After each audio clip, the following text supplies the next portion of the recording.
लोकतंत्र के इस सबसे ऊंचे मंदिर में भेजा। महोदय, मैं धनबाद प्रस्ताव के खिलाफ में बोलने के लिए खड़ा हुआ हूँ।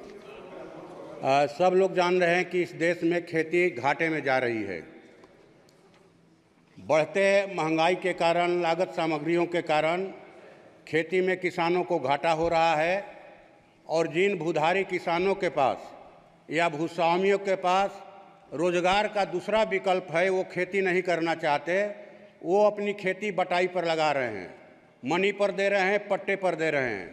तो घाटे की खेती का भार देश के बटाईदार किसानों ने अपने कंधों पर उठा रखा है, लेकिन उन्हें किसान नहीं समझा जा रहा है।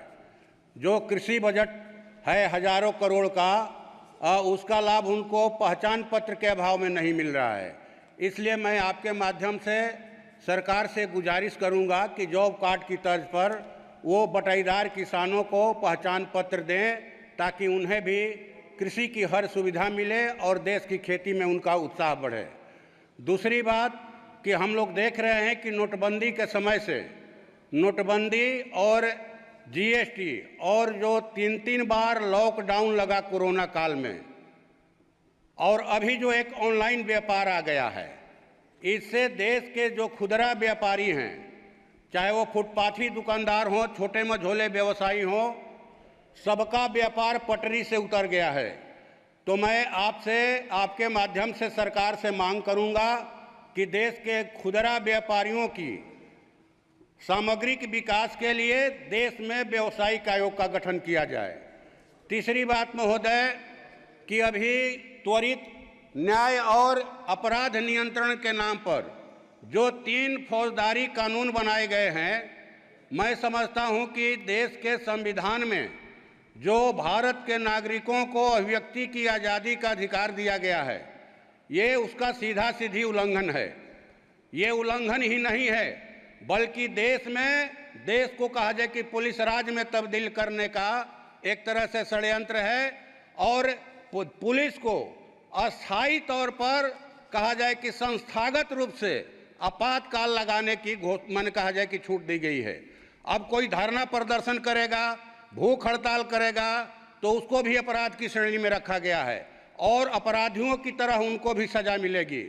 मैं समझता हूं अब जो है कि ये थानेदारों के विवेक पर इस बात को छोड़ दिया गया कि वो एफआईआर करेंगे कि नहीं करेंगे। थानों में जो डिटेंशन की अवधि थी 15 दिन, उसको बढ़ाकर 60 दिन से 90 दिन कर दिया गया। तो मैं समझता हूं कि इसे तो आप आरोपी से कुछ भी उगलवा सकते हैं प्रताड़ित करके।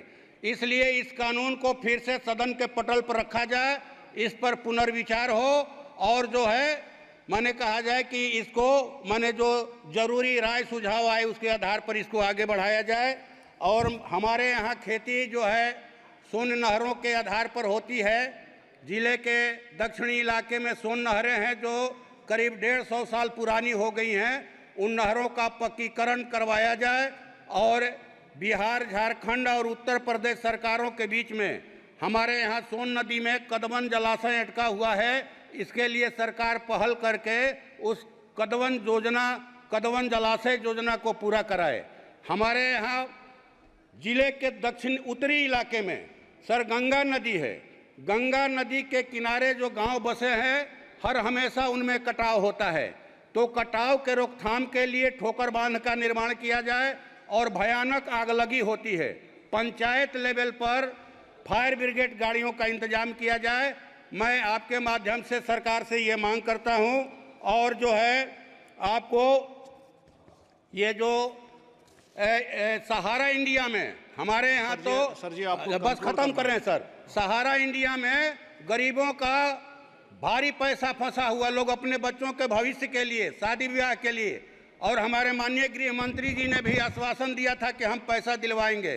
तो सहारा इंडिया में जिन निवेशकों का पैसा फंसा है उसको सर वापस दिलवाया जाए। गरीब बेसब्री से इंतजार कर रहे हैं। आपका बहुत बहुत धन्यवाद, आपने बोलने का मौका दिया। Thank you. पैनोरमा ग्रुप, जो सोचता है वो करता है।